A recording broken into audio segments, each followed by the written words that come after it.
Good afternoon. आज से हम डेली के करंट अफेयर्स के कुछ टॉपिक की चर्चा करेंगे।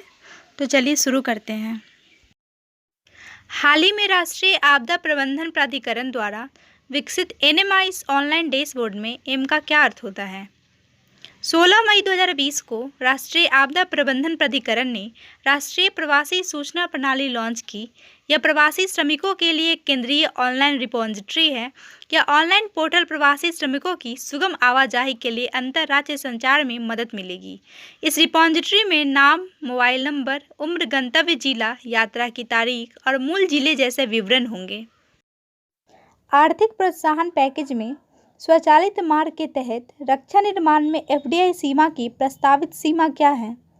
वित्त मंत्री द्वारा घोषित प्रोत्साहन उपायों में से एक कंपनी मेक इन इंडिया पहल के तहत रक्षा उत्पादन को बढ़ावा दिया जा रहा है।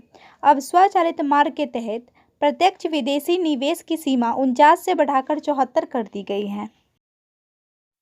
मंत्री ने यह भी घोषणा की कि सरकार उन हथियारों और प्लेटफॉर्मों की एक सूची को अधिसूचित करेगी जिन्हें आयात नहीं किया जाएगा। हर साल सशस्त्र बलों के परामर्श से इस सूची का विस्तार किया जाएगा। हाल ही में आर्थिक प्रोत्साहन पैकेज में यह घोषणा की गई थी कि भारत के वैश्विक एमआरओ किस क्षेत्र से जुड़ा है।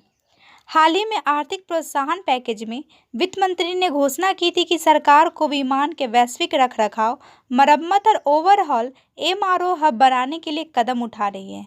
विमान पुर्जों की मरम्मत और एयरफ्रेम रखरखाव 3 वर्षों में 800 करोड़ रुपये से बढ़ाकर 2000 रुपये तक पहुंचने की उम्मीद है। भारत इस अवसर का उपयोग कर सकता है।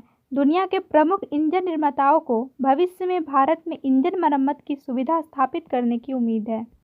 आर्थिक प्रोत्साहन पैकेज के एक भाग के रूप में बिजली वितरण कंपनियों को किस क्षेत्र में निजीकरण किया जाना प्रस्तावित है।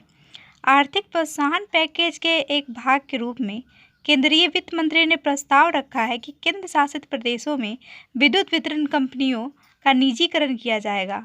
अब तक दिल्ली एकमात्र केंद्र शासित प्रदेश है जिसके पास निजी बिजली डिस्कॉम है।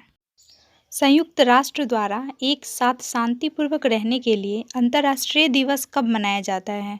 संयुक्त राष्ट्र महासभा ने शांति, सहिष्णुता और एकजुटता को बढ़ावा देने के लिए अंतर्राष्ट्रीय समुदाय को संवेदनशील बनाने के उद्देश्य से 16 मई को एक साथ शांतिपूर्वक रहने के लिए अंतर्राष्ट्रीय दिवस के रूप में मनाया जाता है।